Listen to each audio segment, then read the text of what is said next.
Ai, que loucura! Diretamente de dentro da sua cabeça. Começa agora, Esperon, que ouça o seu resumo semanal da semana. Meu nome é Matheus Esperon e aqui comigo hoje Gustavo Angeles. Esse programa não é indicado para médicos que trabalham em Pittsburgh, na Filadélfia. Gustavo, aqui pra gente começar, eu queria que você me ajudasse a tirar uma dúvida. Tem uma expressão brasileira que eu ouço de vez em quando, mas eu não tenho certeza do que ela significa. Você pode me ajudar? Posso. A expressão é: Deus não dá asa à cobra. Aí eu vou te falar o que eu acho que significa da minha interpretação. O que acontece?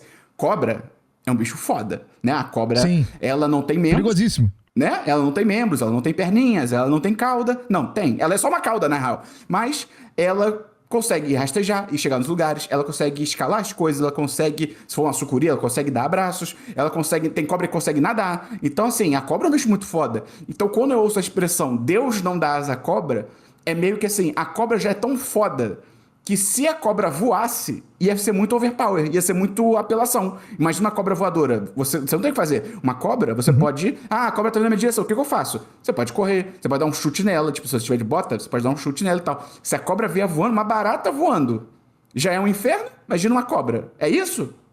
Exatamente isso. Ah, porra, mas eu falei com a pessoa, não lembro quem era, a pessoa falou que não era isso. Não, é isso aí mesmo. Ah, então tá bom. Eu já vi muita gente usar isso em contexto de futebol, falando de moleque da base que sobe pro profissional e fica iludido com a fama, mulheres e dinheiro. Aí eu falo, pô, mas eu faria igual. Deus não dá asa à cobra mesmo. Acho que eu ia morrer se eu fosse profissional. Ah, faz sentido. Não, beleza. E Gustavo, o que faz... Você começou a falar e eu ia te explicar que era tipo a carne caindo no prato vegano, mas não tem nada a ver. Essa expressão é muito boa, né? Da carne no prato do vegano, né? É muito... Cara, parabéns pra quem pensou nisso, porque é perfeita. É uma expressão perfeita. E uma expressão perfeita é você expressar o seu direito de escolha e acessar o timecode na nossa descrição, os numerozinhos mágicos que te levam pra diferentes partes do programa. De repente tem alguma sessão que você não tem tanto interesse aqui do programa, ou então a gente vai entrar em spoiler sobre algum filme, alguma série que você ainda não viu, a gente sempre avisa, mas você pode tocar no numerozinho e pular. Mas, Gustavo, fica o aviso. Às vezes, temas inesperados aqui levam a gente por jornadas inesquecíveis. Então, se você pular um assunto, pode ser que você perca algo que mudaria a sua vida, ou você pode perder a discussão de BBB, que a gente sempre faz também, e vale a pena você pular se você não tiver interesse. Mas vale a pena ficar porque é uma conversa legal, leve, sobre o tema que tá todo mundo falando. A gente pode atualizar você sobre os acontecimentos da semana para você fazer aquele bom small talk, aquela conversa fiada. Bombar nas festinhas, chegar na gatinha e falar assim, caraca, tu viu que o Babu ganhou liderança? Caramba, né? Exato. Uou. Mas o que você pode também fazer é dar uma notinha aqui pro nosso podcast, ajuda a gente, para agora mesmo, para de verdade agora mesmo, pega aí o seu celular, vê se é estrelinha, se é joinha, mas faz alguma coisa aí pra ajudar a gente na moral, e também manda esse programa pra um amigo, pelo menos um amigo essa semana, o seu dever de casa, ajuda a gente a compartilhar a palavra do Esperon que ouça, beleza? Alguém que não conhece o podcast, alguém que já conhece, e lembrando que o nosso querido Carlos Spotify, né, Gustavo? Sim. Ele deu um aviso pra gente. É, o CEO do Spotify, o fundador e criador, né, herdeiro da família Spotify, Carlos Augusto Spotify, entrou em contato com a gente, pediu para que nossos ouvintes nos sigam, porque a gente tem um número de ouvintes muito maior do que o que seria presumível de acordo com os nossos seguidores. Não quer dizer que a gente precisa ser mais seguido para chegar a mais ouvidos, então ajuda a gente a driblar o algoritmo seguindo a gente. Só conferir, só ir na página, só conferir, é só ir na página do nosso podcast aqui no Spotify mesmo e ver se o botãozinho lá em cima, abaixo da fotografia de capa do nosso podcast, se tá lá seguindo ou não. Se não estiver seguindo, é só você apertar o botãozinho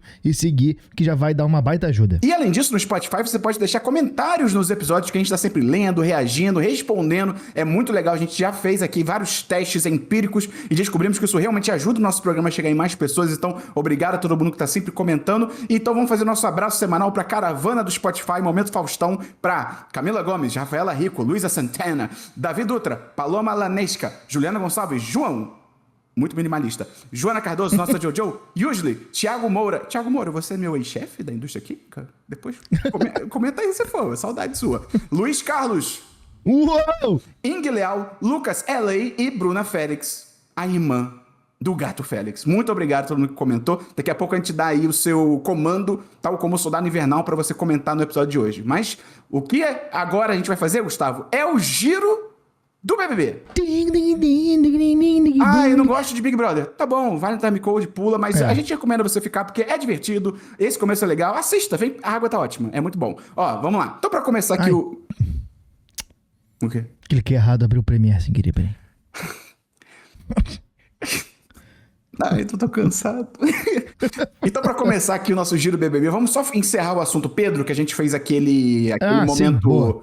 Caraca, como é que é o nome do programa que faz... Tan, tan, tan, tan, tan? Plantão. O Plantão Globo, né? A gente fez aquele momento pra trazer a atualização. Só pra fechar, a Globo, aparentemente, porque a Globo não confirmou nada, mas aparentemente a Globo vai tratar o Pedro como expulso e não pagar a cachê, porque normalmente se o participante desiste, a Globo ainda continua pagando um cachê e tal, que em outros anos chegou até a ser 50 mil reais fixo, né? Pros participantes. Principalmente pros camarotes, variava um pouco e tal, mas ela fixou pra esse ano 20 mil pra todo mundo, independente de quando sai, independente de ser famoso ou não. Então, normalmente quem desiste do programa ainda recebe o cachê e tal. Você ganhou algum prêmio no programa? Ganhei um carro durante o programa. Você recebe os prêmios e tal. Mas os expulsos não recebem porra nenhuma, né? Como tem que ser. Então, mesmo ele tendo desistido, o cara, a gente falou semana passada, né? Ele cometeu um crime. Só muito rapidinho pra você que caiu de paraquedas. O Pedro, semana passada, é um participante. Ele fez uma importunação sexual, é o termo correto depois que a minha esposa falou, em cima de uma participante chamada Jordana, né? Foi ali na dispensa, tentou beijar ela à força, e aí viu que fez merda e desistiu do programa, só que a Globo vai tratar ele como expulso. Então, ele não vai receber cachê. Se tivesse algum prêmio, não receberia, mas foi a primeira semana e tal. Então, é isso. E aí, pra fechar também, parece que essa semana a família dele internou ele numa clínica pra dependência química e transtornos mentais. Acho, assim, não duvido que ele tenha alguma coisa, mas acho que é muito fácil também. Sempre que dá alguma merda, é um transtorno, é não sei o que. É engraçado que só dá em homem esse tipo de coisa, né? Então... Não, e aquela questão assim, provavelmente ele tem alguma coisa porque ele tava demonstrando ali sinais de uma confusão mental grande, uma possível mania, não supostamente abstinência de cocaína. Muita gente falou que, conheço pessoas que fizeram abstinência e tal, e é bem parecido com o comportamento dele e tal, enfim. Mas assim, isso é uma coisa e a importunação sexual é outra que pode ou não estar ligada a isso, entendeu?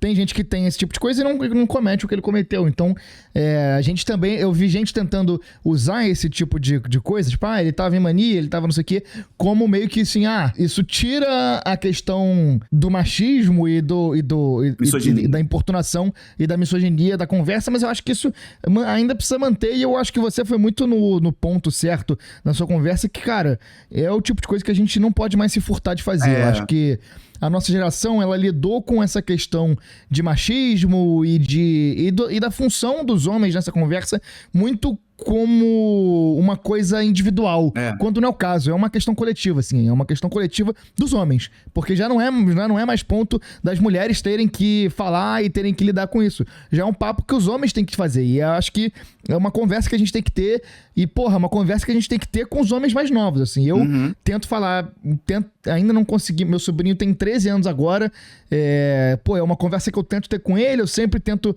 meio que cercar o assunto, mas ainda não consegui ir muito a fundo, porque, a gente...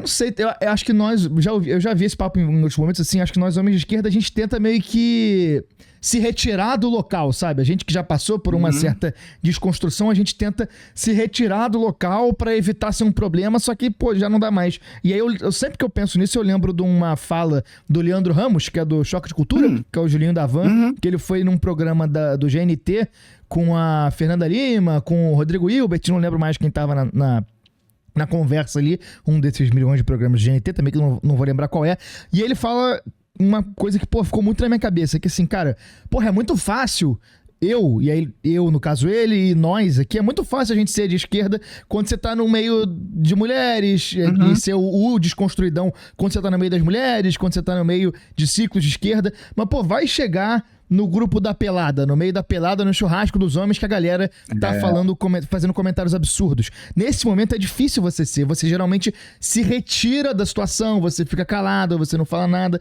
só que já passou desse momento, isso não dá certo. A gente precisa ter uma conversa como homens de que, assim, cara, alguma coisa precisa partir da gente pra esse tipo de coisa mudar, porque a coisa não tá melhorando. Tem 10 anos que, eu pelo menos já passei a ficar mais ligado nessa conversa de gênero e de misoginia e do machismo estrutural e, cara, a coisa não muda e ou tá piorando ou a gente tá tendo mais notícia, mas não tá melhorando. Então, a gente tem que ter essa conversa e acho que é até um bom tema a gente ter aqui pra conversar, porque, somos dois homens brancos e a gente, pelo menos um ouvinte jovem a gente sabe que tem, né? Então é capaz de a gente ter outro. Exatamente. Então, assim, é o tipo de coisa que essas novas gerações vão precisar lidar e, essa geração de agora, dessa galera dessa geração Z aí, uma galera de 15 até uns 20 e pouquinhos anos, é uma questão séria, porque é uma galera que tá sendo muito bombardeada por essa cultura red pill e de ódio às mulheres, de fato, né? Que é uma coisa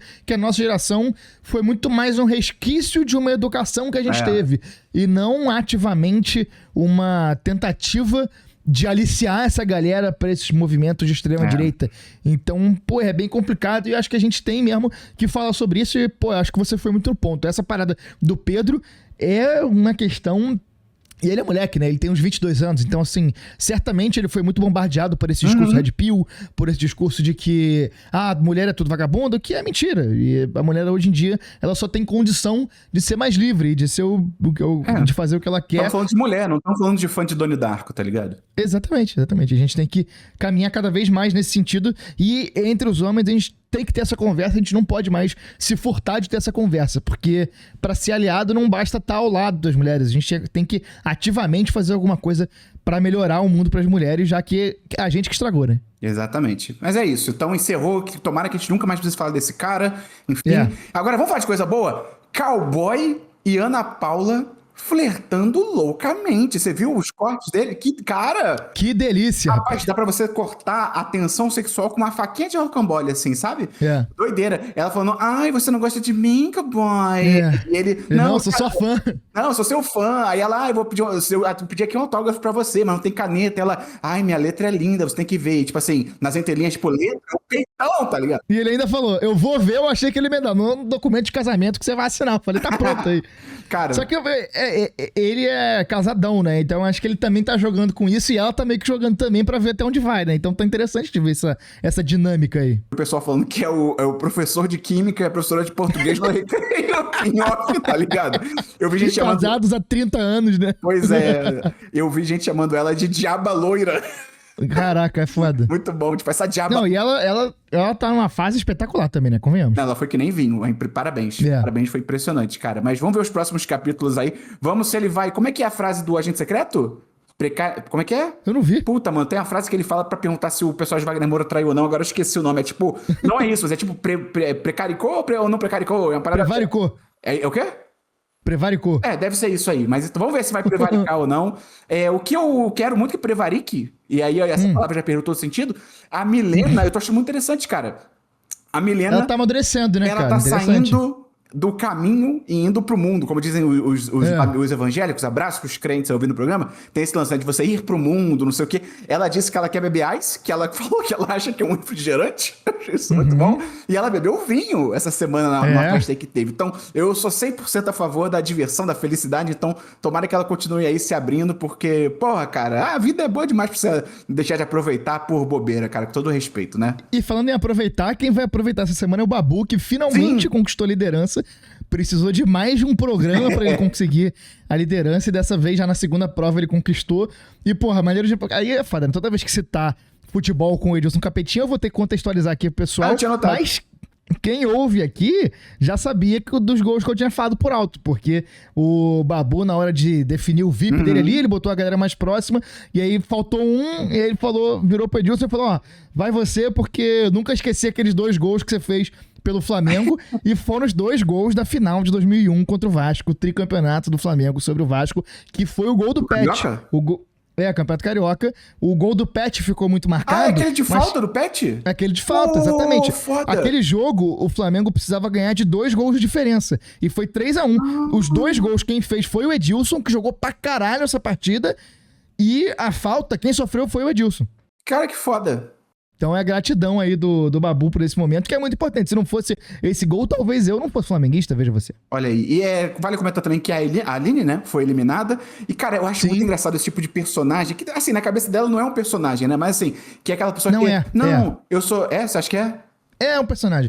Cara, eu até vi um post desses carrosséis de Instagram que são completamente feitos por inteligência artificial, mas esse até falava uma parada que eu fiquei pensando e que, assim, cara, quem de fato passou por uma iluminação espiritual, que é o que ela diz ter passado, não age da forma que ela age, sabe? Não, nem fudendo, Não é daquele jeito, sacou? Então, é uma persona. Talvez até ela acredite que ela seja assim, mas Não sei se ela tá no início da jornada, não sei se é algo que ela fez porque, enfim, acho que Eu acho que ela é difícil, ela acha envelhecer com uma mulher na mídia e tal, e claramente ela lidou mal com essa questão de ser, tipo, a mulher bonita que tá na mídia e fez várias coisas na cara e tal, vários procedimentos estéticos, então eu acho que é complicado mesmo, mas assim, não é assim que funciona, entendeu? Só pra contextualizar, pra quem não acompanha, né, o Big Brother, mas tá aqui no resumo. Aliás, se você não acompanha o Big Brother, mas você gosta de ouvir esses resumos, só conta aí, não é o prompt ainda dos comentários, tá, do dia, mas comenta aí, se você, tipo, é o meu caso, eu não ouvi o Big Brother, mas eu tô acompanhando os resumos e tal, só pra gente saber. A Aline, ela foi eliminada e tal, e ela era participante, o que o Gustavo falou, né, ela se dizia uma pessoa zen, ela falava não ironicamente namastê nas situações e tal, não sei o quê, só que ela era completamente estourada, o pessoal teve o Sincerão, né, que é tipo um jogo... Literalmente o jogo da Discord já foi chamado assim, né? Que eu junto o pessoal na casa, eles botam umas dinâmicas assim, ao vivo, pro pessoal, obviamente, tretar, né? E aí botaram tipo assim, ela diz que é muito zen, não sei o quê. Aí o print era ela, tipo, durante uma discussão com a veia saltando da testa, assim, tá ligado? Então, enfim, doideira. Saiu com 61%. Eu achei bastante até. Eu achei que ia ser mais pau a pau com a Milena, assim. Não queria que a Milena saísse, mas achei que ia ser mais pau a pau. E aí depois que ela saiu, ela já postou em direta pra edição. Aí depois ela fez com o... A Globo também é safada, né? Meio Ana Paula e cowboy, assim. Deram pra ela o look, mostraram pra ela o look da Ana Paula, acho que pra entrar no Big Brother, e pediram pra ela reagir. E aí a pessoa comentou, pô, ela podia ter sido, tipo... super adulta, e assim, pô, não, esse look tá legal, não sei o quê. E ela foi e criticou e, de novo, que pessoa zen faz esse tipo de coisa é porque ela tá mordida com um bagulho que rolou há 10 anos que a Ana Paula falou que ela tava num evento, eu acho, e a Ana Paula tava no programa do Multishow e falou que ela tava vestida como executiva de filme pornô, tá ligado? Caralho. Muito pesado. Mas assim, tem 10 anos o bagulho, e a mulher não aceitou até hoje, né? Mas enfim, falando em...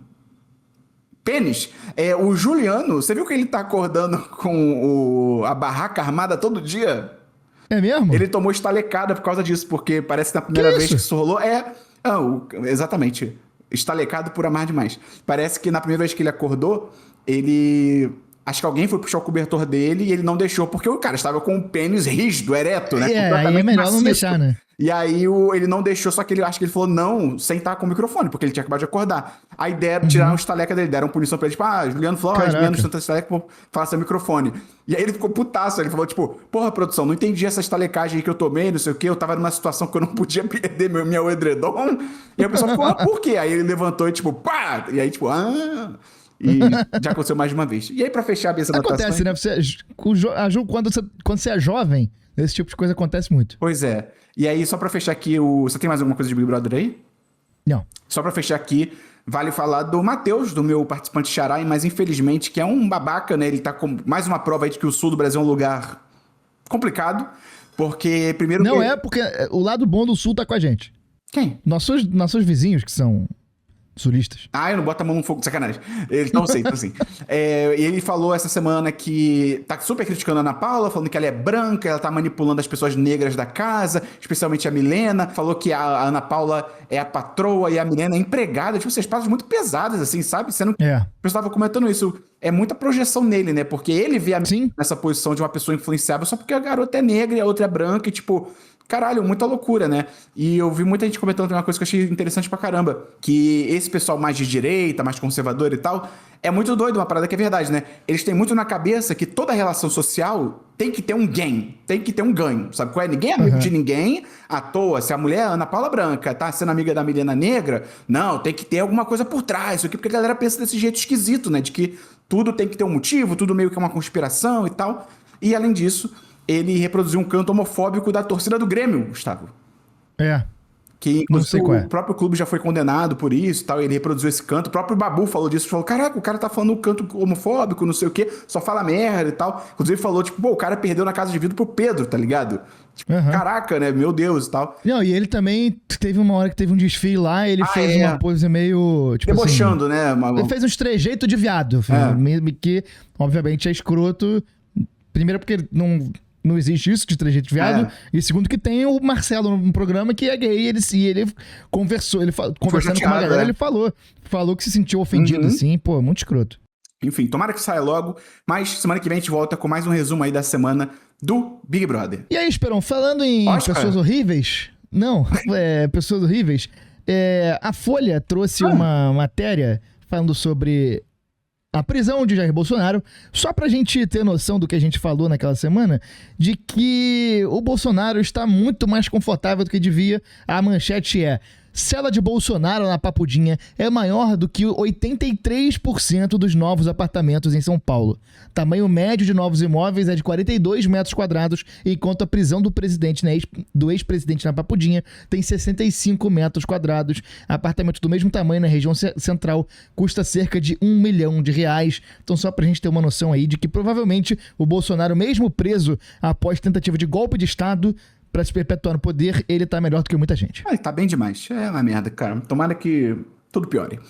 E agora sim, vamos falar dos indicados ao Oscar, porque essa semana saíram os indicados ao Oscar 2026. Eu fiz uma live ali no improviso, foi bem legal até, entrou uma galera, foi maneiro. A gente foi reagindo no Tem que fazer mais live em horários díspares, assim, que funciona. Pois é, acho que de manhã é um bom horário, assim, na hora do almoço, um pouquinho antes, tal, a gente vai testar. E aí, só passar rapidinho por algumas coisas, né, algumas notícias em relação a esses indicados.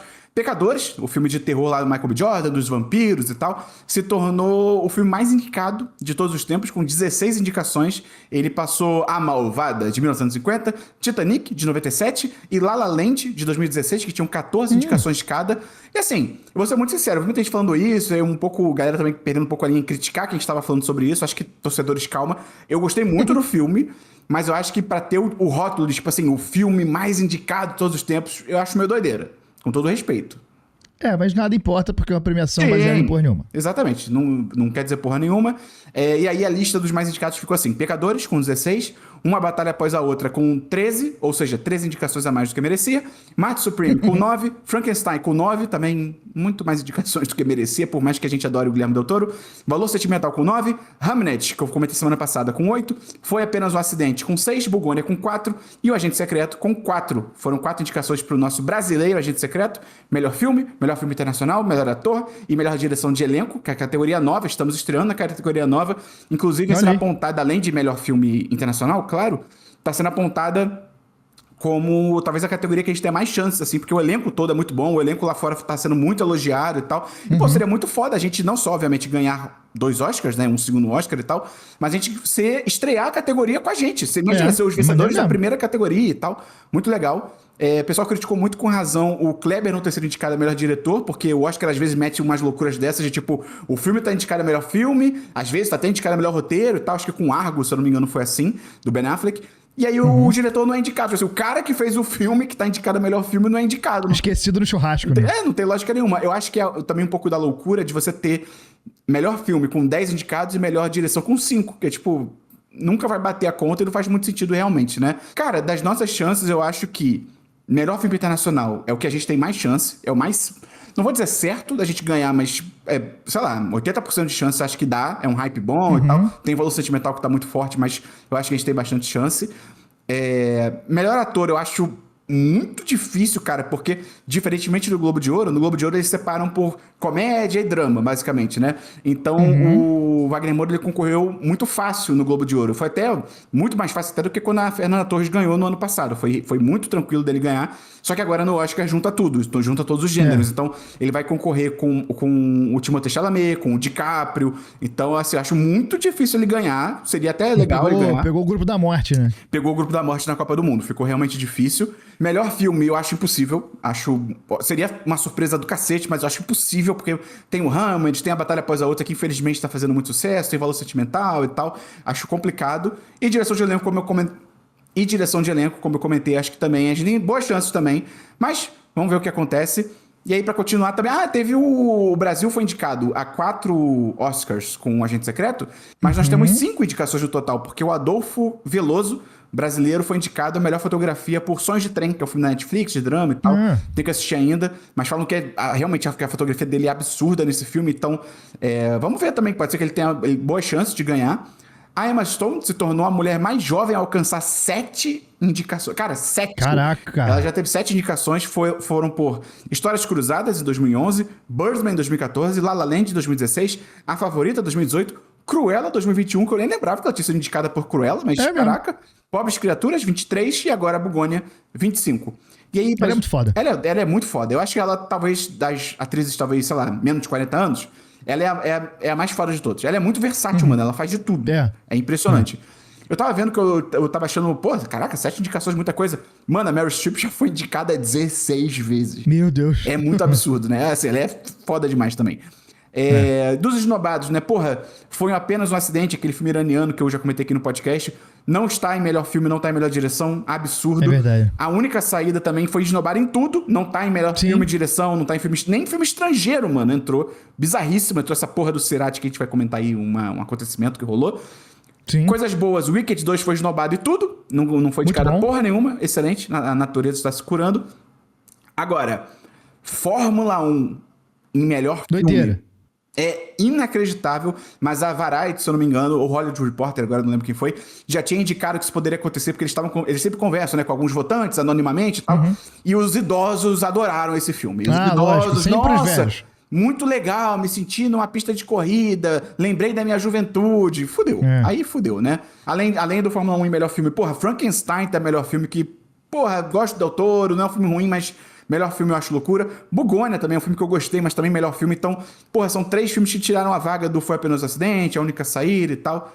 Doideira. Mas, só pra fechar, É por isso que o Oscar não tem credibilidade nenhuma e um prêmio que é reconhecido por todos é o Regina Cagarras, que aqui a gente vai falar de tudo isso. Exatamente. Aí, só pra fechar o assunto Oscar, né? Nós temos, Gustavo, uma nova Carla Sofia Gascon nessa edição do Oscar. Pois é. Pois é, só pra quem não lembra, né? A Carla Sofia Gascon era a protagonista do Emília Pérez, aquele filme bizarro do ano passado, né? From Penis to Vagina, pra quem viu, um abraço. E aí ela tava naquela campanha do filme, né, do ano passado, e ela perdeu completamente a noção, começou a falar mal do Brasil, falou mal do Fernando da Torres e tal, foi arrastada no asfalto pelos brasileiros, e isso até hoje é meio que, não oficialmente, mas é muito apontado como ela ter dinamitado a própria campanha do filme, que tava muito bem pra chegar no Oscar, mas as atitudes dela acabaram com o filme. Acho que o filme só levou, se eu não me engano... atriz coadjuvante com a Zoe Saldana e talvez alguma coisa de roteiro e tal. Mas assim, tinham 13 indicações, era muita coisa e tal. Mas que bom que ela dinamitou a própria campanha. E aí, o que aconteceu? O diretor Oliver Lacher, que é um diretor espanhol do filme Cerati, que tá concorrendo com a gente lá em melhor filme internacional e tal. É aquele filme que eu vi na Mostra São Paulo que eu literalmente dormi, que é algo que não acontecia desde que eu era criança. O filme é muito ruim, óbvio, na minha opinião, etc e tal. Mas eu achei o filme uma merda. E aí ele simplesmente chegou num talk show ontem, que ele tava participando, né, durante os anúncios lá dos indicados, e meteu o louco. Chegou e falou, abre aspas, há muitos brasileiros na academia e nós os adoramos, mas eles são ultranacionalistas. Acho que se os brasileiros indicassem um sapato ao Oscar, todos votariam nele. Cara... Primeiro, se indicar um sapato seria mais merecido do que qualquer sapato espanhol. Exato. E principalmente o Cerati. Exatamente. Não, e aí é foda, mano. É porque é isso, né? Tipo, brasileiro, latino. Se a gente começa a falar um pouquinho mais alto, o europeu já vira e fala: não, se coloque no seu lugar. Não, você não merece esse lugar de destaque. Segundo ano só. Tipo assim, não é tipo, nossa, o Brasil está dominando há 10 anos as categorias. Mano, é o segundo ano que a gente tá em algumas categorias. Algumas. Não, e sem falar que não é como se tivesse mais brasileiro do que espanhol. Tem quase o dobro de espanhóis na academia. E se vocês não gostam do cinema de merda que vocês fazem, o problema não é nosso. Pois é. São 60 a 70, é porque as fontes que eu tava vendo estavam variando entre esse número, mas são de 60 a 70 brasileiros em 10 mil votantes do Oscar, e o cara fala que, tem muito brasileiro na academia e quer insinuar que o Agente Secreto só foi tão indicado dessa vez porque os brasileiros da academia votaram no filme. Maluco, mau caráter, ou ele é mal informado, ou ele é mau caráter. Eu chuto muito em mau caráter, safado, bandido, cachorro, víbora, cobra, coral, cascavel, peçonhento. Mas enfim, eu vi algumas informações também de que, porra, só de europeus são tipo 1.500 europeus votando. Você acha que eles não votam nos filmes europeus? Pô, não fode, né, mano? Então, ele tinha que levar um sapato que nem o Bush, tá ligado? Não, cara, Não, coisa merda, assim. É isso, é da xenofobia, basicamente. Porque esses marronzinhos aí tão felizes que eles foram indicados, aí incomoda pra caralho mesmo. Toma no cu. O bom é que ele não tem Instagram, conta no Instagram, mas o filme tem um Instagram oficial. E ele já está tomando um apavoro dos brasileiros dos comentários. Tem que tomar balança caixão, pô. Igual a Hebe com o Celso Portiolli. Pois é. Hã? Nunca vi isso. Não. Peraí. Celso Portiolli. A seguinte manchete. Portiolli Balança caixão Hebe. Ele literalmente balançou o caixão dela. Silvio Santos e Celso Portiolli fazem balança caixão com Hebe Camargo. Eles fazem aquele senhor capitão. Mas ela tava com a Hebe morta? Camargo. Não, né, cara? Claro que não. Eu achei que era literal balança caixão. Eu achei que eles pegaram o caixão Não, e ficaram pô. balançando a porra do caixão. Balança caixão é aquela parte que você pega a pessoa uma pessoa pega os braços, outra pega a perna e você fica O balançando nome ela. disso é balança caixão? É, pô. Desde quando? De 2010, pelo menos, porque o fato é esse. Caraca, eu não sabia. Mano, eu ia morrer se tu botasse $1 milhão na minha mão e falasse assim, qual que é o nome desse bagulho? Eu ia falar, sei lá, mano. Arremesso do presunto? Não sei.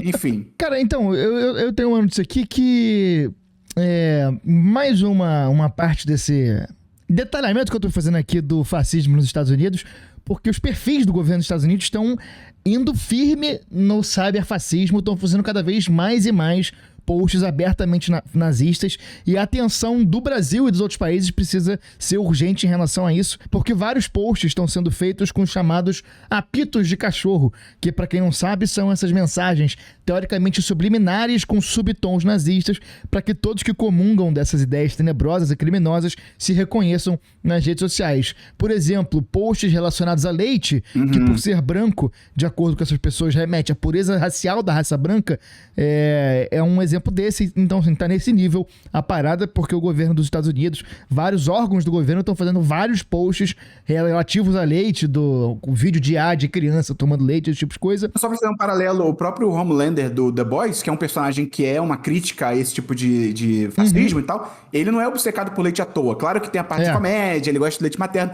mas vocês acham que o leite ali que ele bebe é pra representar isso, justamente, né? E aí tem alguns outros mais escondidos. Esses leites são bem na cara, mas tem outros mais escondidos. Por exemplo, coisas relacionadas aos números 14 e 88 que essa galera usa pra ser apito de cachorro. O 14, que é relativo ao líder neonazista estadunidense David Lenn, que escreveu um livro chamado Os 14 Porquês, e 88 porque o 8 é a oitava letra do alfabeto, que é H duas vezes, HH, Heil Hitler, que é a saudação nazista. Teve postagem de perfis oficiais do governo estadunidense com 14 palavras e 88 caracteres. Nunca é por acaso esse tipo de coisa. A gente tá vendo uma nazificação do governo dos Estados Unidos que precisa estar muito clara, e eles vão tentar, se já não estão tentando, expandir isso para o restante da América Latina, e eu tenho certeza absoluta que no Brasil isso vai começar com uma desestabilização interna antes de tentar uma alternativa militar. Eu vou deixar na descrição um link do Instituto Aurora de Direitos Humanos. Você não vai deixar na descrição, você sabe, né? Eu vou, esse eu vou. Tá bom. Esse é sério, eu vou botar. Com algumas explicações sobre apitos de cachorro, alguns exemplos pra gente saber identificar, lembrando sempre que com nazista não pode ter papo, eles precisam ser exterminados como as pragas que eles são. E aí, só pra um negócio até que eu nem anotei aqui, mas que ao longo da semana foi bastante importante, a gente teve essa semana o Fórum Mundial Econômico de Davos, na Suíça. Inclusive, um amigo meu me perguntou essa semana quando que deixou de ser Davos e passou a ser Davos, e eu não soube responder. É depois de Game of Thrones, porque tinha o Sir Davos, só que eles acharam que estavam confundindo. Aí falou, não, agora verdade. o personagem é Davos e agora o fórum é Davos. E aí, nesse fórum econômico, o Trump foi, e aí, obviamente, fez mais das dele, desse nazismo expansionista americano. Agora o ataque dele é contra a Groenlândia, parece que a Europa já botou o rabinho entre as pernas, vai oferecer tudo que ele quer. E aí, é lógico, agora que tá atacando tá mirando os esforços dele num lugar que é mais relacionado a gente branca e a Europa fazer alguma coisa. E o mais importante. Calma.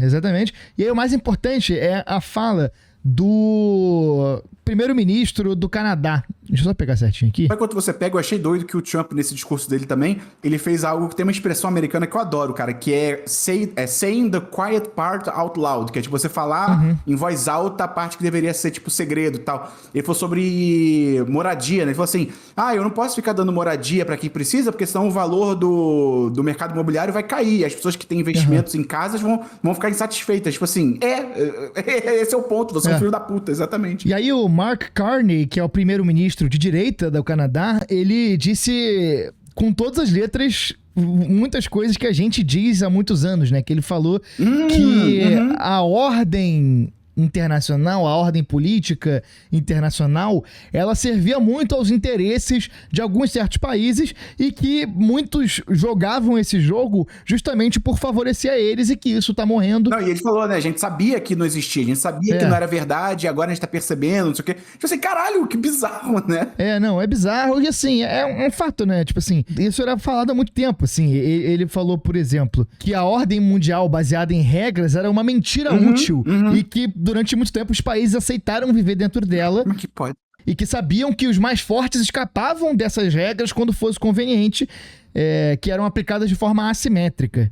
E que sabiam que o direito internacional era invocado com rigor variável, dependendo de quem era vítima e de quem era o acusado. Então, assim, é isso, é o que a gente fala há muitos anos, de que o mundo funciona de uma forma, porque no fundo, quem tem a força vai sobressair, e tá na hora da gente começar a acordar para esse mundo novo que tá se formando diante dos nossos olhos. Os estragos que o Trump tá fazendo, eles são estragos no sentido de que ele tá colocando às claras as coisas como elas são. Até pouco tempo atrás, e isso vale pra direita aqui, por exemplo, as coisas eram muito mais escondidas.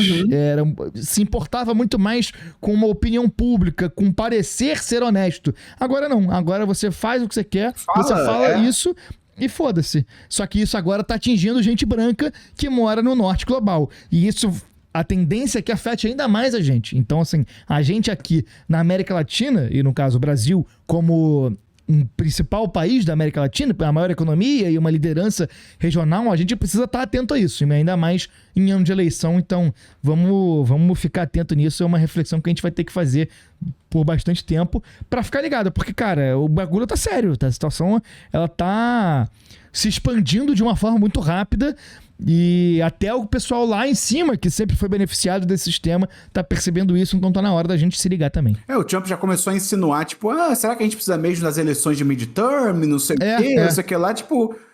Enfim, loucura. Se você chegou até aqui, comenta no Spotify Oscar Brasileiro. Deixa aí no Spotify. Sim. Oscar Brasileiro, pra gente saber que você chegou até aqui no programa. Vamos aqui pro nosso giro de trailers. Só trouxe duas coisas aqui rapidinho pra gente comentar. Primeiro, hoje, literalmente hoje sexta-feira, saiu um teaser do Lobo no filme da Supergirl. Achei irado, porque eu não conheço nada do Lobo. Vai ser o Jason Momoa, né? Inclusive, é o personagem que ele sempre quis fazer. Ele mesmo fala que quando o Zack Snyder chamou ele pra conversar na DC e tal, ele achou que iam oferecer o Lobo pra ele, aí ofereceram o Aquaman, e ele ficou tipo, tá bom, né? Tipo, óbvio. Fazer assim, o quê, né? Você pago, tudo bem, mas ele queria o Lobo. E aí é muito maneirinho, assim, o teaser. Começa com ele saindo do trailer o ator mesmo, né? Saindo do trailer com um charutão, assim, muito foda. Não fome, Pedro Kiss, mas com um charutão muito foda. E aí ele fala, tipo, finalmente, chegou a hora, não sei o que, ria, tá no carro e aí corta pra umas ceninhas, assim, do filme. Não conheço nada do personagem, mas achei foda, estou dentro. Supergirl estreia dia 25 de junho. Eu tô dentro, mas é um personagem que parece que grande parte do interesse por ele é por causa da violência, né? E por um filme da Supergirl, que provavelmente deve ser PG-13 ali, é difícil imaginar como é que eles vão fazer, né? Eu tô bem curioso pra ver como é que eles vão conseguir rebolar dentro das limitações que o personagem vai impor e essa limitação de idade do filme e tal. Então eu tô curioso pra ver como é que vai ser. Eu duvido também que eles estejam pensando também muito como um teste, assim. Até porque o Jason Momoa não é também, acho que um ator pra fazer só uma ponta e tal, uma ponta de luxo. Então eu acho que provavelmente deve ser um teste, assim, vamos colocar o Lobo, fazer umas cenas iradas dele e a gente vê. Se a galera curtir, com certeza eu acho que vai ter filme solo dele. E aí sim, no filme solo pode ser que dê uma aloprada na violência, mas vai meio Deadpool, assim, no sentido de ser uma classificação diferente, né? Mas vamos descobrir no dia 25 de junho desse ano. Já estreia agora em junho. Cara, já acabou janeiro. Muito doido, né? Cara, doideira. E o outro trailer que saiu foi o trailer de Maul, Shadow Lord, que é uma nova série de animação de Star Wars. É aquele mesmo estilo feio pra cacete das Guerras Clônicas, que os caras parece que eles não entendem que eles podem tentar variar, podem fazer umas coisas diferentes e tal. E, cara, é muito engraçado, porque o trailer, mais uma expressão americana que eu gosto muito, é o Nothing Burger, né? Que é um hambúrguer de nada, assim, porque o trailer, ele cria um hype ali de... parece que ele se passa entre o episódio 3 e o episódio 4, né? Tem uns Jedi sobrevivendo e tal, né? Depois da Ascensão do Império. E aí, meio que o trailer faz um hype, assim, de... Olha só o que a gente vai te mostrar, olha que maneiro, olha que maneiro. É o Darth Maul, tipo, de novo, pela milésima vez, ninguém aguenta mais essa porra. Os caras não conseguem seguir em frente, cara, é impressionante. A única coisa positiva é que o Wagner Moura tá no elenco. Ele faz a Caraca. voz de um personagem lá do Império, né? Um oficial ali do Império. Ele tem até uma frasezinha no trailer, dá pra ver claramente que é o Wagner Moura. Mas, porra, cara, é foda. E a tristeza é que a tendência, né? Que a gente comentou semana passada com o Dave Filoni agora assumindo a Lucasfilm e tal. A tendência é isso piorar. É mais coisa da nova trilogia, é mais coisa olhando pra trás em vez de olhar pra frente. Mas, pra quem quiser assistir, eu nem fudendo que eu vou assistir. Maul, Shadow Lord estreia dia 6 de abril no Disney Plus. Ah, eu esqueci, tem mais um trailer aqui, mas eu não assisti porque é o trailer de Mestres do Universo, o novo filme do He-Man que vai ter. Ah! Pois é, eu não vi porque eu quero... Você viu? Eu vi. Me pareceu que eles estão se levando um pouquinho a sério demais. E aí é complicado. Porque as imagens... Eu não vi o trailer porque eu quero fazer um react pra postar no perfil e tal. Mas eu vi umas imagens outras. E assim, pelas imagens que eu vi, eu falei, cara, eles não devem estar se levando a sério, porque é muita viagem. Mas você falando isso agora, eu fiquei preocupado. Não sei. O trailer me pareceu, mas talvez o filme seja um pouco diferente. Tá, vamos ver. Eu vou assistir e aí semana que vem também eu trago o que eu achei. E o que eu achei agora é que você, tem que dar uma olhadinha na nossa vizinhança do Esperon. A partir de R$5 por mês você ajuda a gente a continuar produzindo conteúdo. E além disso, além de você ser um bom samaritano, lembra de Jesus? Que você quer decepcionar Jesus? Eu acho que você não deveria, mas tudo bem. Melhor não. E além disso, você entra no nosso chat da vizinhança, o grupo do WhatsApp exclusivo pra quem apoia a gente, lá no catarse.me/Esperon, tem link na descrição. Dá uma olhadinha, cara, R$5 é muito baratinho, sem compromisso, mas se você puder ajudar, vai ser legal demais te receber lá no grupo do WhatsApp e conversar comigo, com o Gustavo, toda a nossa comunidade diretamente. Estamos marcando o churrasco da vizinhança versão São Paulo para esse ano. Sim. O Gustavo tem que ir, está intimado agora em tempo real para ir. Vamos ver. Não, vamos ver o caralho, tu tem que ir. O Gustavo vai aparecer lá, mas eu estarei presente, a galera tá vendo de alugar um Airbnb pra gente... A gente ia fazer um churrasco inicialmente, só que aí, cara, a gente começou a ver esse cara churrasco numa casa que não é nossa, é muito complicado, que vai ter que limpar essa porra depois, dar um trabalho do cacete. Vamos se reunir, pedir uma pizza, pedir alguma coisa, tá ligado? Mas enfim, a gente vai ver o que a gente vai fazer, então link na descrição pra você apoiar a gente. E, entrando agora no que a gente assistiu, super rapidinho, saiu o primeiro episódio do Cavaleiro dos Sete Reinos, a nova série do universo de Game of Thrones na HBO. Não é domingo, é segunda-feira, meia-noite, um horário muito ingrato. Mas eu não vou comentar muito aqui. Por quê, Gustavo? Porque a gente fez um episódio do Série em Série. A gente vai acompanhar essa primeira temporada inteira. A cada episódio que sair de Cavaleiro dos Sete Reinos, a gente vai fazer um episódio comentando tudo que aconteceu e tudo que não aconteceu, como foi o caso desse primeiro episódio, que aconteceu pouquíssima coisa, mas estaremos lá. Se você estiver assistindo, vem com a gente, tá no mesmo feed aqui que o Esperon que ouça. Então é só você baixar esse episódio, ouvir e vir conversar com a gente. Vamos falar sobre Game of Thrones, vamos reclamar junto e se for bom a gente comemora junto. Eu gostei. O Gustavo não gostou, mas eu gostei. Mas ouve lá pra você saber direitinho o que a gente achou, as teorias e tal, o contexto da série, pra você não tá sabendo direito, quando é que se passa, o que eu tenho que assistir antes e tal. Vai lá ouvir, vai ter todas as informações pra você.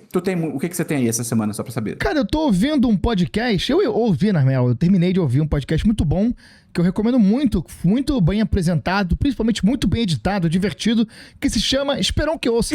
Eu fui ouvir os episódios originais do podcast, que são basicamente stand-ups, os antigos, os 17 episódios disponíveis do Esperon que ouça, com uma edição minha, e cara, tem as coisas bem engraçadas ali.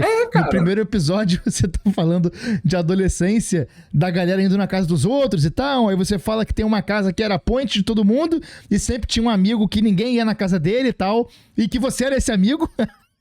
Aí você vai começar a falar sobre isso, você fala não, porque minha mãe, aí eu interrompo com alerta falando que o trecho foi suprimido a pedido do psicólogo Sigmund Freud. Eu acho que nesse episódio eu falo do lance do cara que não deixou o pai do garoto pagar a pizza pra gente, não foi? Exatamente. Cara, a gente tinha um amigo, cara, vai se fuder. Quase que foi o nome dele aqui, mas vai se fuder de verdade. Porra, cara, a gente era jovem, a gente não tinha dinheiro, tá ligado? Por mais que, a gente vem com uma classe média, não sei o quê. Mas, porra, a gente não tem renda, tá ligado? E aí, a gente sempre ia pra casa de um amigo meu, e aí, às vezes, o pai dele falava, tipo, vocês estão aí? Ele chegava, tipo, do trabalho, vocês estão aí, vamos pedir uma pizza pra vocês e tal, não sei o quê. Cara, um dia a gente foi pedir a pizza, aí virou esse amigo, fala o nome dele aí, um nome aleatório. Fred, o artilheiro tricolor. E aí chegou o Fred, o artilheiro tricolor, e falou assim, não, seu fulano, não precisa, a gente paga. E aí o seu fulano, tipo, não, eu pago a pizza pra vocês. Ele, não, nós fazemos questão de da gente babaca. pagar. E eu pensando por assim, seu filho da puta, cara, a gente não tem dinheiro, cara, vai se fuder. O cara é rico, tipo, o cara realmente tinha muito dinheiro, a família do cara e tal. Deixa ele pagar porra numa pizza pros adolescentes, cara. Deixa o cara, pô. Pô, deixa os garotos brincar. Mas tem mais algum exemplo aí de coisa que você gostou? Não, aí tem, tipo, uns momentos que eu tô claramente fazendo uma piada só pra mim, quando você fala aí de Gaga do ônibus e eu boto atrás a versão Vasco da Gama, de Bad Romance. E aí tem os momentos que a gente comentou entre nós, que são os alertas do Ministério da Saúde antes do episódio. Pô, aquilo era muito bom. Aconteceu em alguns episódios só, mas lá pra frente. E aí, tipo, no programa que você fala de carnaval, é o primeiro. Aí eu coloquei: esse podcast não é recomendado para integrantes da Comissão de Frente da Mangueira de 1992. E aí tem um programa que o nome do programa é Dilma Rousseff houve uma afronta geométrica. e aí eu botei, cara, esse eu dei parabéns pra mim mesmo de uns anos atrás, que eu falei: esse programa não é recomendado para quem fala isósceles. Bom pra caralho. Mas aí eu recomendo, cara, quem gosta do nosso humor, ouve lá esses 17 episódios aí. É rapidinho, você mata em uma tarde, porque os episódios são curtinhos, e ele tem bastante do nosso humor que a gente traz aqui nessa nova fase do Esperão que Ouça. Tá tudo aí no mesmo feed, é só você rolar pra trás um pouquinho que você vai achar. É antes do reboot, é a época antes do reboot. Pô, eu gosto muito, eu já falei já disso, eu gosto muito do programa do ET de Varginha. Eu acho irado mesmo. Eu acho que é muito bem explicado, assim, como é que foi, o que aconteceu e tal. Eu fui ouvir porque você tinha comentado desse. Eu falei: vou ver qual é. Eu falei: já tô aqui, vou ver tudo logo. Eu gosto muito daquele do Jesus, a passagem de Jesus virando a barraca dos comerciantes fora do templo lá. Muito bom também. Cara, o que é muito bom também foi um filme que eu assisti na Netflix, um anime, né? Eu me meti aí nesse mundo pior do que droga, que é A Corrida dos 100 Metros. Que, cara, é um filme sobre um menino que ele é um corredor, assim, na escola, ele corre muito bem, tipo, 100 metros, literalmente 100 metros, tipo, olímpicos e tal. E aí, um dia chega um novo estudante na escola, ele é super tímido e tal, e acaba que o protagonista começa a incentivar esse novo estudante, pô, começa a correr também, vamos correr junto, não sei o quê, começa a ajudar ele a correr melhor, dar umas dicas e tal, porque é como se o garoto fosse já meio que um federado, assim, da corrida, né, mal comparando e tal. Só que, qual é o lance? Ele não sabe que, sem querer, ele está criando o seu maior rival no atletismo. Caraca. Porque o tempo vai passando, achei muito foda, porque a animação ela vai e percorre, acho que ela dá uns 3 saltos temporais, tipo 10 anos e tal. E o protagonista se profissionaliza, começa a correr, começa a ganhar campeonato e tal. E eles se separam, assim, coisas da vida, né? O garoto sai da escola e tal. E cada um começa a se destacar no esporte, eles começam a se enfrentar e o cara fica assim: caraca, é você e tal, não sei o quê. Achei isso muito maneiro, uma vibe meio Obi-Wan e Anakin, que o Obi-Wan não sabe quem tá criando ali, né? Um rival e tal. Muito do caralho, que a animação toda, depois do primeiro ato, do nada, ela vira rotoscopia. Pra quem não tá ligado, rotoscopia é quando, basicamente, você filma realmente uma cena. Deixa eu filmar... A Branca de Neve, por exemplo, se eu não me engano, foi feita em rotoscopia. Então, deixa eu filmar essa atriz andando. Tá, ela andou, legal. Aí você pega aquele negócio, você vai frame... A filmagem, e você vai frame por frame... Quase que nem criança faz, sabe? Passando o traço por cima e tal. Porque aí os movimentos ficam muito mais fluidos, fica muito mais realista. Meio que dá uma vibe 3D, mas sem ser 3D de verdade e tal, não sei o quê. Então, do nada, o filme todo vira rotoscopia e é irado, porque tem cenas de corrida e tal. Super combina. Tem, inclusive, um plano de sequência de 3 minutos em rotoscopia, que, de novo, alguém teve que filmar aquela porra, né? Então... Caraca. Muito maneiro, muito bonita assim, a animação. Eu gostei muito que ele tem mensagem sobre, tipo, talvez você não seja o melhor do mundo no que você quer fazer e você não vai atingir o seu sonho e tudo bem, não tem demérito nisso, sabe? Gostei também que os personagens eles vão realmente envelhecendo e mudando de visual depois das grandes passagens de tempo, muda corte de cabelo, muda jeito de se vestir, muda jeito de se falar e tal, muito maneiro. E também gostei, como eu comentei até que rola com o garoto lá que começa a treinar com o protagonista, eles tem personagem que entra e sai da história nos saltos temporais, e eu vi até um pessoal reclamando disso no Letterboxd, tipo, e tem personagem que some do nada, não sei o quê. Mas tipo, mano, é a vida, 10 anos depois você ainda conversa com a mesma galera, sabe? Você sai com a mesma galera, você não sai. Então, achei isso legal que tem personagem que aparece no núcleo, depois some, e é isso, a vida fica por isso mesmo. E pra fechar, achei também legal que o filme não tem vilão. Ninguém é vilão de ninguém. São só pessoas competindo entre si, mas assim, não é tipo, fulano de tal, eu te odeio e eu vou ser melhor do que você. Tipo, não, a gente só tá competindo junto e tal, não sei o quê. Todo mundo meio que até chega a se ajudar o tempo todo. Achei isso muito foda, cara. Então, eu dou um 4.5 de 5 pra quem gosta de anime, gosta de filme de esporte e tal. A Corrida dos 100 Metros, tá na Netflix. Falando em não ter vilão, vou falar aqui de uma série que não tem vilão, a não ser o sistema de saúde dos Estados Unidos. Né? Dependendo do alinhamento, pode ser, né? Que é The Pitt. Que é aquela série que o Esperão falou semana passada, que tá na boca da molecada, que é um hospital em Pittsburgh, e aí a série acompanha ali uma sala de emergência, né? Os primeiros socorros aí do hospital, em que muita coisa acontece. Cara, é muito bom. Realmente, porra, absurdo, né? Muito bem feito. Acompanha um turno, né? Cada temporada é um turno um plantão. Um plantão, e cada episódio é 1 hora ali, é muito bem feito. Pô, em alguns momentos é difícil acreditar que é uma série, assim. É muito bem feito mesmo, assim. Você se sente dentro da parada ali. As temáticas são boas, eles falam às vezes sobre temas mais espinhosos. Tipo, a primeira temporada, em vários momentos, eles falam sobre os incels e essa cultura Red Pill, até que a gente chegou a esbarrar um pouco, só que lá nos Estados Unidos é até um pouco, não sei se mais grave, mas lá eles têm a questão das armas, né? Os tiroteios em massa que acontecem muito por causa dessa cultura Red Pill.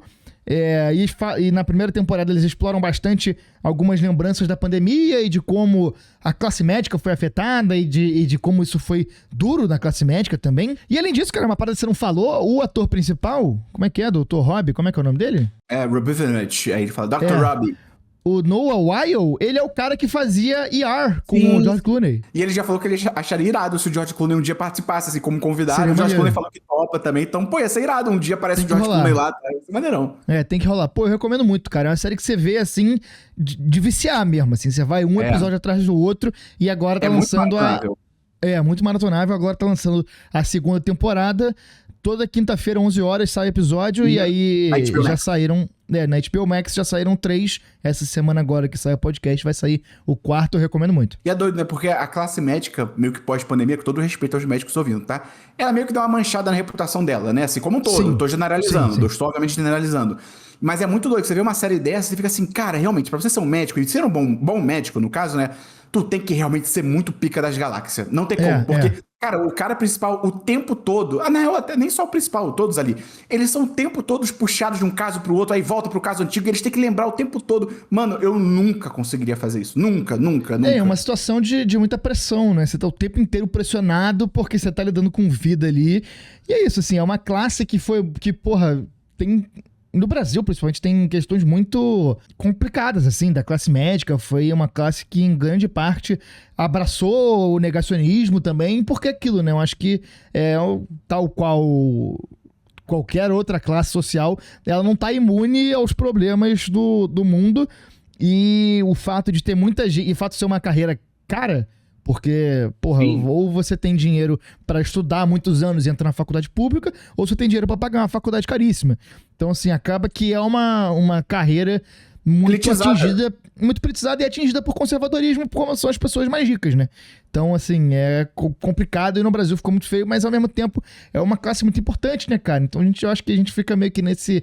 meio do caminho, porque a gente precisa muito dos médicos, a gente precisa de médicos bons, mas a formação é uma merda. Inclusive, essa semana saiu notícia aqui no Brasil de que vários cursos foram reprovados porque a nota dos médicos estava muito ruim nas avaliações lá. Fizeram da medicina, né, dos cursos, dos alunos e tal, e aí descobriram que, assim, talvez o que muita gente já soubesse, né, que as tais chamadas uni-esquinas, né, que são aquelas faculdades super pequenas, que aparecem do nada, que tem pouco recurso e tal, que, porra, por um lado, é super legal, você tá democratizando o acesso e tal, mas, porra, esse acesso é de qualidade? Era mais uma carreira como medicina, e aí a gente viu que não, né, que claramente, tanto que a Federação das Faculdades Médicas, uma coisa assim específica, quis entrar na justiça, na real entrou na justiça pra tentar barrar eles liberarem os resultados, porque mostrou exatamente, não conseguiram, e mostrou isso, que, tipo, cara, acho que tem, tipo, 13 mil médicos que não passaram, tipo assim, não passaram na nota, e o que isso quer dizer? São pessoas que não estão aptas a praticar medicina, e é doideira, você pode pegar um médico desse, tá ligado? Então, o Unisquina, até certo ponto, é bacana, porque democratiza o acesso, é mais barato e tal, só que, pô, você tá formando médico incapaz, é foda também, dá, né? Não é por aí. E aí é isso, né? Eu acho que tipo, a série, ela também é muito boa porque ela gera muita discussão, né? E cada episódio você vai ter uma temática ali que é falada e traz uma doença diferente e tal. É interessante isso, porque ela acaba gerando discussões. Então, eu recomendo bastante. Qual o seu personagem favorito? Cara, eu sou muito fã da McKay. Da doutora McKay, que na primeira temporada é a doutora Ruiva. Eu gosto muito da Mel, que é a filha do Bryan Cranston na vida real. Ela é muito boa, uma personagem muito boa. Mas enfim, e o Whittaker também, o Whittaker é bom, é o favorito da vizinhança. Cara de cansado, mano, da pena dele, caraca. Mas aí, show, assistam The Pitt. Quem não viu, realmente... será que é isso tudo mesmo? Galera. Realmente tudo isso. Realmente é. O que eu não achei isso tudo mesmo, infelizmente, cara, foi o filme O Último Azul, que é o filme brasileiro que estreou ano passado. Eu queria muito ver no cinema, não consegui, mas ele entrou na Netflix semana passada. E aí é um filme com a Denise Weinberg, estrelado por ela, com o Rodrigo Santoro. Ele faz uma ponta de luxo, assim, não vá ver pelo Rodrigo Santoro, porque é muito mais rápido do que eu pensava. A sinopse é interessantíssima, ele se passa num futuro próximo, e aí você sabe quando é futuro próximo. é porque fudeu. Deu merda. Exatamente. O que o Brasil vive uma realidade distópica. Podia ser hoje em dia, podia. E em que, a partir de, acho que 70 anos, se eu não me engano, os idosos são enviados para uma colônia de idosos, onde eles vão viver o resto da vida feliz e tal, não sei o quê. Mas você vê que é um bagulho meio fascista, porque é compulsório. Depois que você atinge a cidade, você, como idoso, né? Você não tem mais quase que direito nenhum sobre as suas ações, tudo que você tem que passar pelos seus responsáveis e tal. Você vira meio que uma criança e você tem que ir obrigado pra essa colônia. Se você não é, você é preso e tal. E aí a Denise Weinberg faz uma senhora que chega na idade, só que ela não quer ir pra essa porra dessa colônia, porque ela acha tudo muito esquisito e tal, não sei o quê. E ela quer ver uma aventura e ela literalmente foge. É como se fosse uma criança, ela foge de casa e tal. Só que o filme se passa na Amazônia, então é muito interessante porque ela foge pelos rios. Ela vai de carona em barcos e tal. O Rodrigo Santoro é um cara barqueiro que encontra com ela e tal. E assim, é muito interessante porque esse universo, por mais que ele seja simples, até na construção, até porque não tem um orçamento muito grande e tal, é muito interessante o contexto daquilo ali. Porra, tem rinha de peixe-beta. Caraca. O jogo do tigrinho, o jogo do bicho é rinha de peixe-beta. Aliás, momento trivia. Quando eu era criança, eu ganhei de Natal 2 peixes-beta. Olha aí. E a minha família não sabia que peixe-beta macho não pode ficar no mesmo aquário que outro peixe-beta macho. Então, no Natal, um peixe-beta que eu ganhei matou outro peixe-beta que eu ganhei. Na minha... Foi... Meu irmão, eu ser um adulto minimamente funcional é um milagre. Eu não sei, eu não sei milagre. como. Eu tenho reprimido muita coisa, mas enfim. Fica o aviso então aí pra galera que tem peixe-beta. E também tem mensagens interessantes sobre etarismo, obviamente, né? Sobre etarismo, né? Os velhos não têm mais serventia, os velhos são um fardo, tal, não sei o quê. Que o nosso país realmente, nós como sociedade, tratamos muito mal, né? Os nossos idosos e tal. E só que, cara, tava me amarrando no filme, muito maneiro. O filme acabou do nada.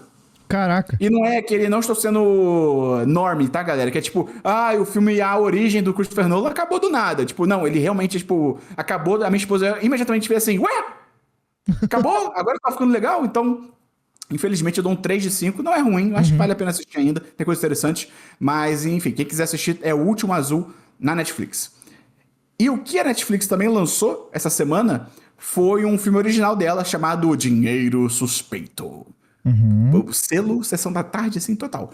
Que exatamente. É um filme do Matt Damon, com Ben Affleck, o Steven Yeun e o Kyle Chandler. Quem não sabe quem é o Kyle Chandler de nome, pesquisa aí que você sabe a cara dele com certeza. É o cara do Friday Night Lights, ele só faz policial em todos os filmes e tal.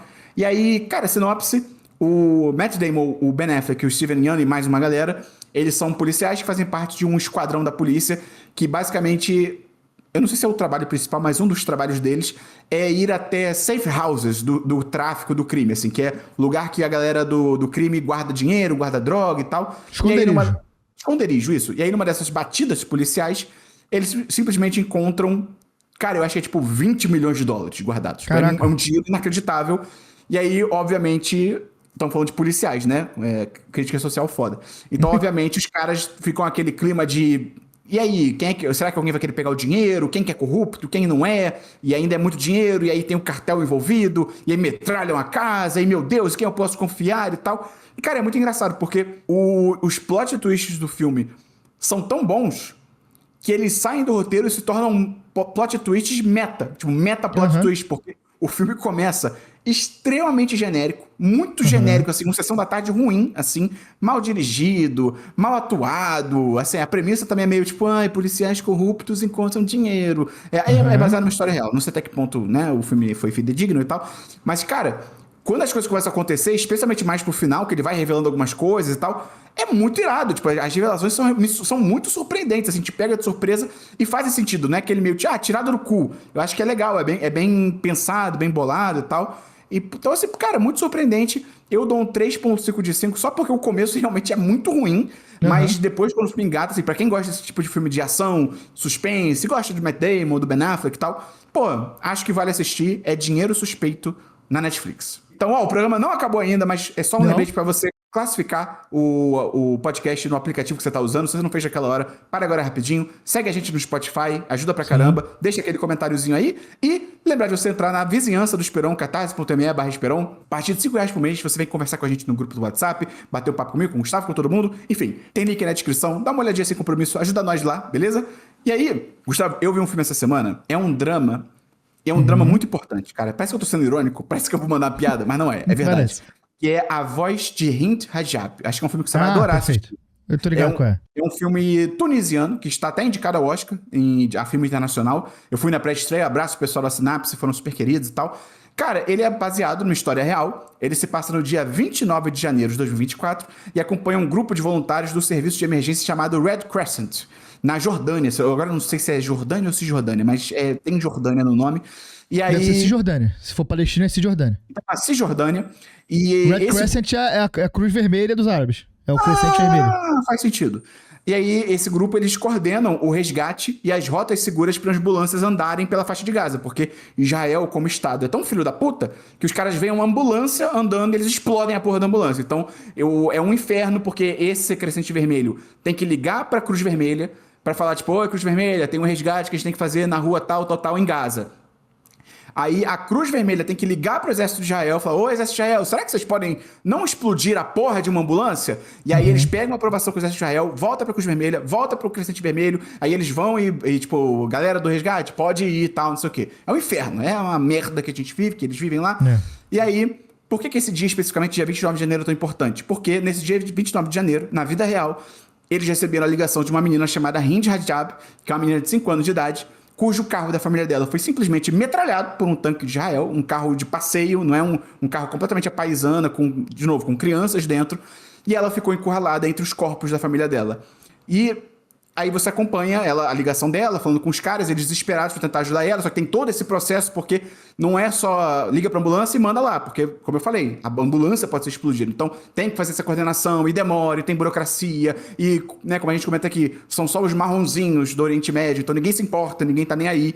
E aí, o que é foda do filme, além da história por si só, eles usam a ligação real da menina no filme. Cara, isso é O doideira, tempo né? todo que você ouve ela falando com a equipe de resgate é a menina de verdade, é a Hind Rajab de verdade falando com eles e tal. Tem inclusive um momento que, para tentar ajudar um pouco ali a situação, para tentar ganhar notoriedade, fazer uma pressão na situação, eles fazem uma live e, porra, o filme faz uma parada que eu achei muito foda.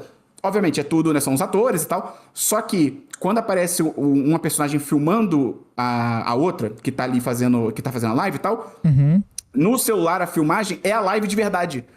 O ator tá encenando os mesmos movimentos e tal, mas no celular dela, em primeiro plano, é a live de verdade. E, mano, eles escolheram os atores, assim, idênticos É mesmo? à vida real. Bizarro. Caraca. E, cara, é absurdo. É um filme, tem que assistir.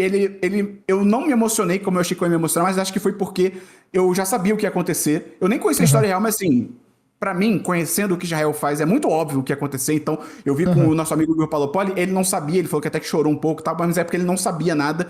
Então, eu, como já sabia um pouco, não me emocionou, mas, cara, é absurdo, eu fiquei muito puto. É um filme pra você ficar. É meio que uma vibe ainda estou aqui, que você vê e você fica puto com a situação. É um absurdo o que tá acontecendo. Então, só pra trazer uns números aqui, né? Dados da ONU e da Unicef apontam que são mais de 64 mil crianças mortas na faixa de Gaza. Não tô falando de adulto, guerrilheiro, com uma arma. Não, gente, criança, menor de idade, 64 mil mortos. Média de uma criança morta a cada 52 minutos desde o final de 2023. E mais de 25% dos amputados em Gaza são crianças, literalmente crianças. E uma delas era a Hind Rajab. Cara, 4 de 5 como filme, 10 de 10 como tudo que ele representa. Estreia, né? Então o nome do filme é A Voz de Hind Rajab. Vai ter o nome aqui na descrição. Estreia dia 29 de janeiro nos cinemas. Pô, se você puder assistir, acho que vale muito a pena. É um filme importante pra cacete. Não é só vai muito além de ser um filme. Então, assista. É bem legal. Cara, a gente tem que manter viva essa parada, né? Porque, porra, teve o suposto cessar-fogo lá, mas as coisas continuam acontecendo, assim. Já tem criança morrendo de novo durante o cessar-fogo, né? Os palestinos continuam se fudendo, só que da mesma forma que eles se fudiam antes, assim, sem ser uma suposta guerra. Então, qualquer coisa que mantenha a atenção sobre isso é muito importante, ainda mais nesse momento do mundo que as atenções estão difusas, né? As coisas, as atenções da opinião pública mundial precisam se voltar né? Exatamente. Então, é muito importante mesmo. Esse filme, aí eu combinei aqui com a minha esposa que a gente vai fazer uma maratona aí de filmes do Oscar, e esse é um dos que a gente faz questão de assistir. Maneiro. E aí, fazer um momento de jornalismo, né? Que sai de tipo, todos os 50 bebês foram decapitados. Futebol! E aí, tipo, enfim, muda o tom. Cara, eu vi um filme, Gustavo, inacreditável no cinema. Fui na pré-estreia, abraço pessoal da Sony. Cara, um filme chamado Justiça Artificial. Estrelado pelo Chris Pratt e a Rebecca Ferguson, que é uma atriz que eu adoro, maravilhosa, manda bem demais, é incrível. Vi as críticas do pessoal, já me deu um embrulho no estômago. Inacreditável. É do diretor de O Procurado, né? Aquele filme lá que as balas fazem curva, o Timur Bekmambetov. E é um filme do gênero Screen Life, que é o nome que se dá quando é aquele tipo de filme, tipo aquele Buscando, tipo Guerra dos Mundos do ano passado também, que eles... É que esse filme não é o tempo todo isso, mas em que o filme basicamente se passa inteiramente em telas, né? Em telas de comunicação, em telas de mensagem, aí a webcam ligada para o seu personagem e tal, coisa assim.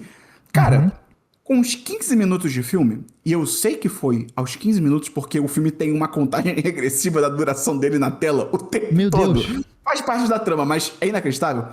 Eu percebi que eu tava vendo um filme completamente insano, né? A Rebecca Ferguson é um... Desculpa, qual que é a história? Eu não tinha nem notado aqui. Qual que é a história, né?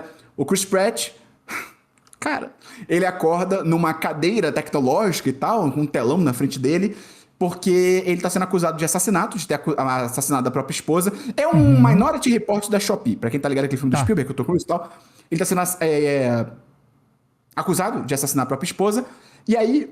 Esse passa num futurozinho meio distópico, assim, em que existe uma inteligência artificial chamada Mercy, em que ela é uma IA que decide, atua como... como é que é aquela frase? Acusador, juiz e carrasco? Como é que é? Júri, carrasco e Jogador. juiz. Jogador de futebol. Então, atua como júri, carrasco, jogador de futebol, em casos mais sérios, assim, que meio que tá começando, e o caso dele seria, tipo, acho que o 8º caso que tá sendo julgado por essa IA. Só que o lance é que ele foi um dos caras que... Não é que inventou, mas ele é um dos policiais que tava liderando essa iniciativa e tal, e agora ele tá no assento ali pra ser julgado pela IA vivida pela Rebecca Ferguson. E aí, ela apresenta pra ele as provas, ele tem 90 minutos pra provar a inocência dele. A taxa... É IA, né? A taxa de... Tipo assim, a porcentagem de chance dele ter matado a esposa tem que descer acho que de 91% pra ir além da dúvida razoável, uma coisa assim, pra ele ser inocentado. E aí ele tem que provar, ele tem acesso às câmeras de segurança, ele tem acesso às pastas do caso, ele pode ligar pra pessoas e tal, ele tem 90 minutos pra provar que ele não matou a esposa. E aí o filme, a pegada dele é um suspense, uma coisa tensa, um pouco de ação também e tal. Só que a Rebecca Ferguson... Ela tá atuando e sendo filmada em diversos momentos como se ela estivesse numa comédia. Tipo, ninguém avisou ela que era um filme de drama, um filme tenso e tal. Porque, cara, tem algumas falas que ela passa pro Chris Pratt, ela fica com um sorrisinho no rosto, tipo, irônico, assim. Eu fico assim, cara, por que você tá com esse sorriso? Ela faz várias caras de deboche, sendo que ela é pra ser uma IA, sem emoções, mas ela faz umas carinhas de deboche, e sendo que não tem nada a ver. E o filme, às vezes, cara, é muito engraçado. O filme, às vezes, ele faz algumas situações de surpresa, ou reviravolta, e aí corta pra reação dela, e ela tá, tipo, séria, olhando pra câmera. Porque ela é uma IA. Só que fica muito engraçado, porque parece que é de propósito, só que não é. Caraca. Eu percebi isso. Eu falei com o Igor, porque o Igor odiou. O Igor sofreu vendo o filme do meu lado. Sabe aquele só um veterinário, posso dizer que esse animal está em sofrimento? Ele estava em sofrimento do meu lado. Se eu tivesse uma espingarda, eu teria acabado com o sofrimento dele ali na hora. Mas aí porque eu falei pra ele, eu falei, Igor, a partir do momento que eu entendi o que estava acontecendo, eu tive uma escolha consciente. Eu podia continuar tentando julgar o filme como um filme de verdade e me sofrer que nem você... Ou eu podia abraçar o cringe, abraçar a galhofa, me imaginar no sofá de casa vendo Sessão da Tarde.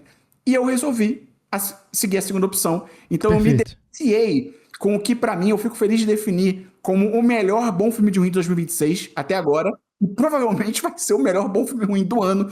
Porque é terrível, é terrível. O visual é paupérrimo, é tudo muito artificial e não intencionalmente artificial. Os planos da direção... O Igor falou que tudo parece que foi feito por IA, né? Roteiro, cenário, atuação. Direção, fotografia. Os planos são pobríssimos. Eu acho que os primeiros 20 minutos do filme é só... plano na cara do Chris Pratt olhando pra câmera, plano na Rebecca Ferguson olhando pra câmera. E de um pro outro, de um pro outro, de um pro outro. Horrível, horrível, tenebroso. É um ritmo totalmente maluco e acelerado que é pra te distrair de pensar em como nada está fazendo sentido.